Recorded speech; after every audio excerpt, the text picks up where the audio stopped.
화요일 새벽 기도회에 나오신 성도님들 모두 주님의 이름으로 환영합니다. 오늘 하나님의 말씀은 예레미야 29장 15절에서 23절까지 말씀입니다. 예레미야 29장 15절에서 23절까지 말씀입니다.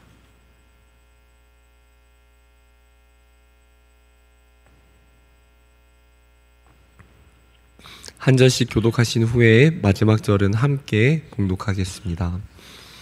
너희가 말하기를 여호와께서 우리를 위하여 바벨론에서 선지자를 일으키셨느니라.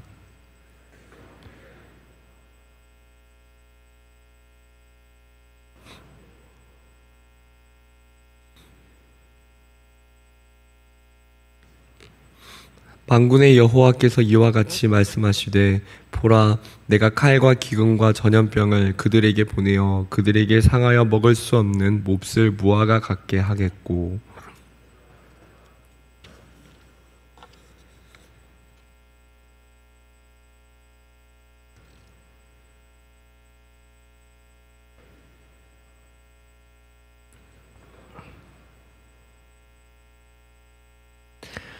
여호와의 말씀이니라. 너희들이 내 말을 듣지 않았기 때문이니라. 내가 내 종 선지자들을 너희에게 꾸준히 보냈으나 너희는 그들의 말을 듣지 않았느니라. 여호와의 말씀이니라.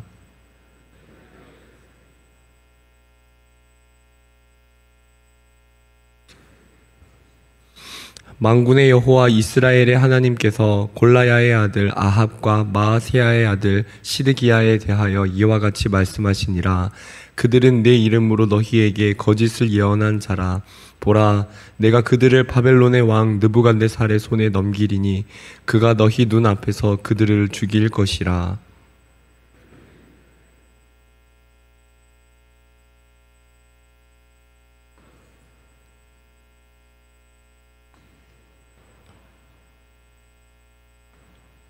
함께 읽겠습니다. 이는 그들이 이스라엘 중에서 어리석게 행하여 그 이웃의 아내와 간음하며 내가 그들에게 명령하지 아니한 거짓을 내 이름으로 말함이라. 나는 알고 있는 자로서 증인이니라. 여호와의 말씀이니라 하시니라. 아멘. 오늘 말씀의 시작을 보면은 백성들은 예레미야의 예언을 거부하고 거짓 선지자를 따르는 것을 볼 수가 있습니다. 15절 말씀을 보면은 너희가 말하기를 여호와께서 우리를 위하여 바벨론에서 선지자를 일으키셨느니라 라고 하며 그 뒤 이어지는 16절부터 거짓 예언을 말하고 있습니다.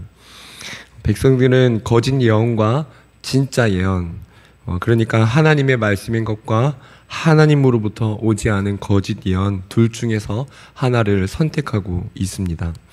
그들은 진짜 하나님의 말씀을 전한 예레미야의 말씀을 듣지 않고 거짓 선지자를 따라갔습니다. 여기서 우리는 중요한 첫 번째 영적 교훈을 발견하고 얻을 수 있습니다. 그것은 이 대목에서 특히 오늘 말씀 전체에서 하나님께서 거짓 선지자에 대해서 하나님의 진노를 표현하시고 그를 벌하시는 것을 말씀하시는 것이 맞지만 그 외에 그것을 분별하지 못한 백성들 또한 책망하신다는 것입니다. 언뜻 보기에는 거짓 선지자에게 1차적인 책임이 있는 것이 맞지만 그것과 동시에 하나님께서는 그것을 분별하지 않았던 백성들에 대해서 책망을 하십니다.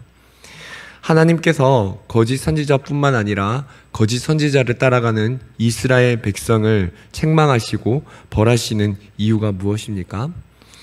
이 말은 곧 하나님께서 사람에게 하나님의 말씀을 들을 때 하나님의 백성이라면 그것을 거짓 선지자인지 하나님의 선지자인지 그것을 분별할 수 있는 능력을 분명히 주셨다는 것입니다. 하나님께서 백성에게 그것을 분별할 능력을 주셨기 때문에 그것을 분별하지 못하고 거짓 선지자를 따라간 자들에 대해서 그래서 하나님은 그들을 벌하시겠다고 말씀하시는 것입니다. 하나님께서는 사람에게 양심을 허락하셨기 때문에 그 양심이 하나님의 말씀을 분별하고 반응할 수 있지만 사람이 그것을 사용하지 않고 완악했다는 것입니다.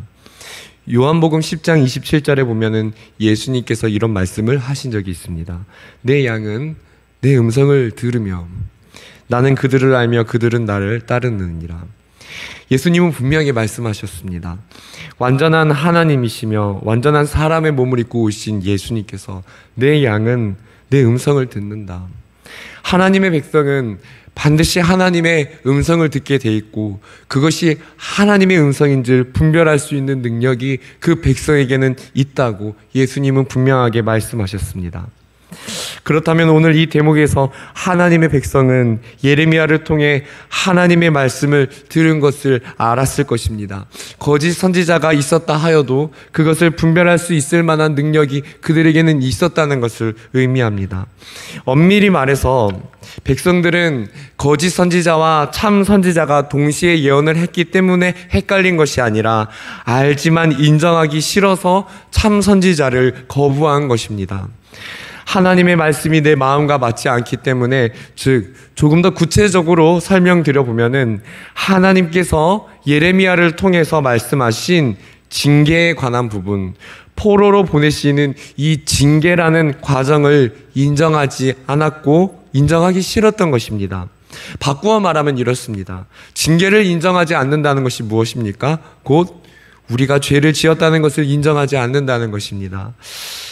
하나님께서는 그런 그들을 향해서 이제 징계보다도 더 높은 강도의 진노로 그들을 멸하시겠다 선언하십니다. 17절 이하에 그들에게 칼과 기근과 전염병으로 치며 세계 여러 나라 가운데에서 저주와 경악과 조소와 수모의 대상이 되게 하리라고 말씀하십니다.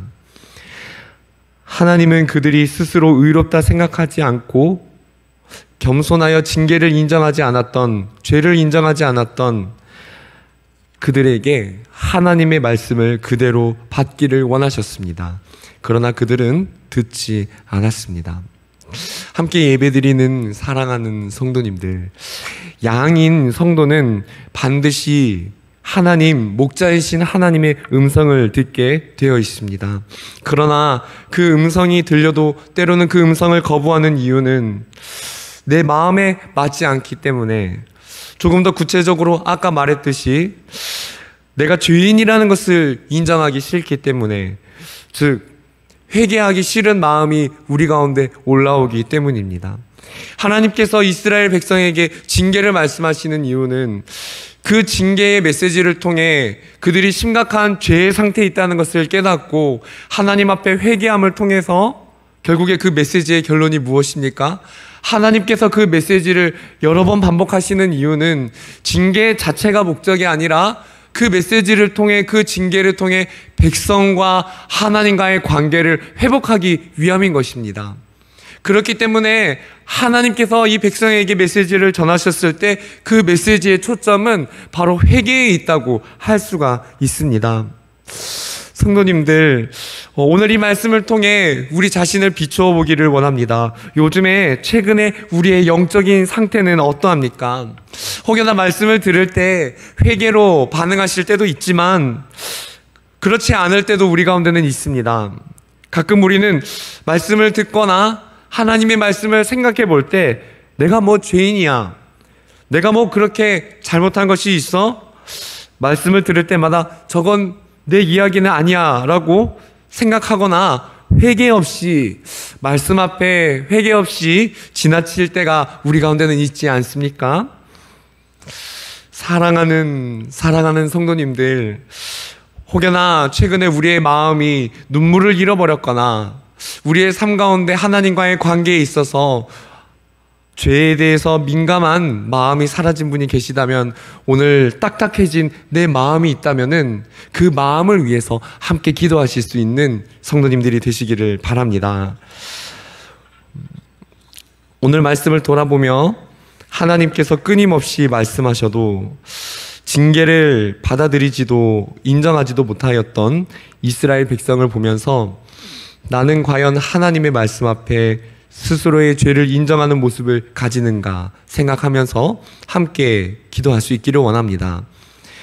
만일 우리가 스스로의 죄를, 하나님의 징계가 올 때 그것을 인정하는, 그 말씀을 인정하는 삶을 살지 않는다면은 하나님은 회개 없는 하나님의 말씀에 대한 인정함이 없는 삶에 대해서 오늘 말씀에서처럼 더한 진노로 벌하실 것입니다. 성도님들, 이 시간 우리 자신을 잘 돌아보아서 겸허하고 겸손하게 하나님의 말씀 앞에 반응하는 그런 우리 모두가 되기를 원합니다. 다음으로 이어서 우리는 두 번째 영적인 교훈을 얻을 수 있습니다. 하나님께서는 이어서 거짓 선지자에 대해서 지적하시며 그에 대한 진노를 드러내십니다. 우리 21절 말씀을 함께 읽어보도록 하겠습니다. 21절 시작. 만군의 여호와 이스라엘의 하나님께서 골라야의 아들 아합과 마아세야의 아들 시드기야에 대하여 이와 같이 말씀하시니라. 그들은 내 이름으로 너희에게 거짓을 예언한 자라.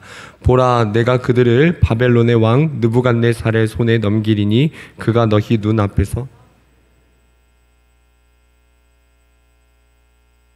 하나님께서는 거짓 선지자를 확실히 벌할 것을 말씀하십니다.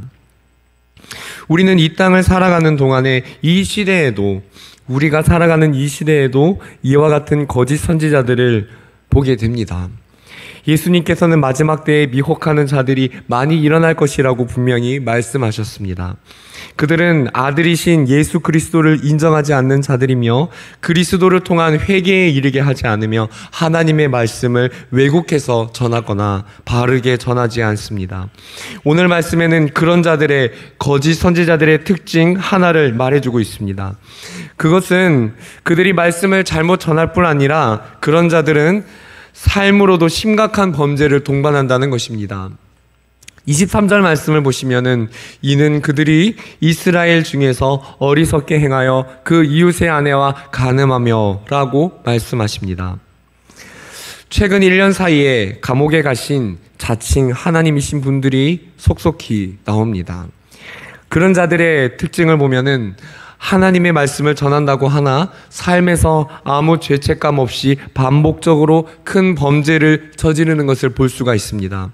성적인 범죄를 아무 죄책감도 없이 지속적으로 짓는다던가 물질에 손을 대던가 대부분 이런 특징을 함께 동반하는 경우가 많습니다. 이단들의 특징이 그런 것이지요.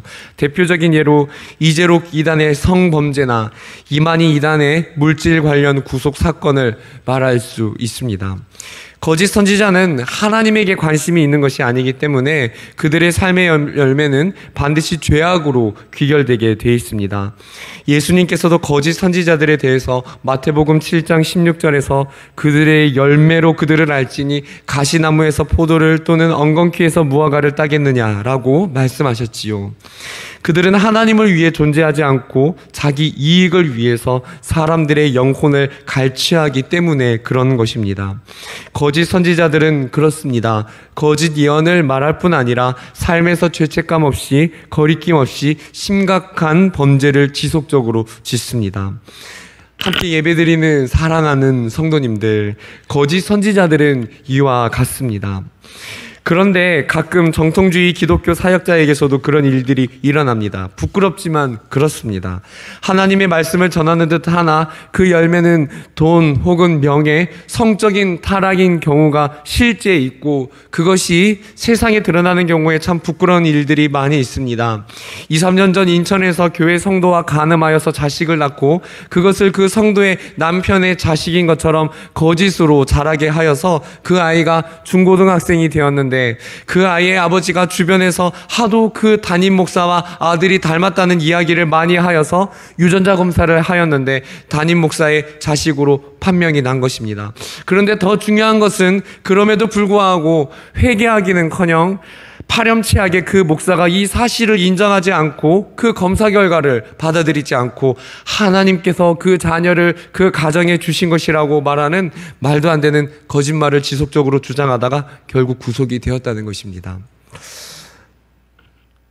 우리가 그런 사실을 볼 때 저 사람은 목사가 아니고 거짓 선지자가 아닌가 그런 의심을 해보기도 합니다. 그것은 천국에 갔을 때 하나님만이 아시는 사실이겠지요.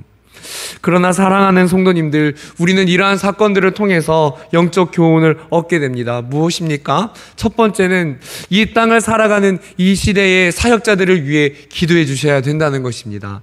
하나님께서 이 땅에 사역자를 세우시되 바른 사역자들이, 거짓 선지자와 같은 행동을 하지 않는 바른 사역자들이 이 땅 가운데 세워지고, 하나님의 말씀을 전하는 자들이, 하나님의 말씀을 맡은 자들이 성결하고 거룩한 삶을 살 수 있도록 우리 성도님들께서 기도하고 중보기도 해주셔야 되는 것이지요. 성도님들, 오늘 이 새벽 시간에 함께 기도해 주실 때 이 땅의 목회자들을 위해 기도해 주시되, 특별히 또 우리 교회 사역자들을 위해서도 기도해 주시기를 부탁드립니다. 그리고 이어서 오늘 말씀을 통해 정리하기를 원합니다. 거짓 선지자들은 대부분 돈, 명예, 성적인 타락에 연결되는 경우가 많은데, 우리는 하나님의 복음을 아는 자로서, 성도로서 하나님의 말씀을 아는 자로서, 복음을 전할 수 있는 영적인 은혜가 있는 자로서 우리는 그러한 욕심을 가질 때가 있진 않은지 함께 돌아볼 수 있어야겠습니다.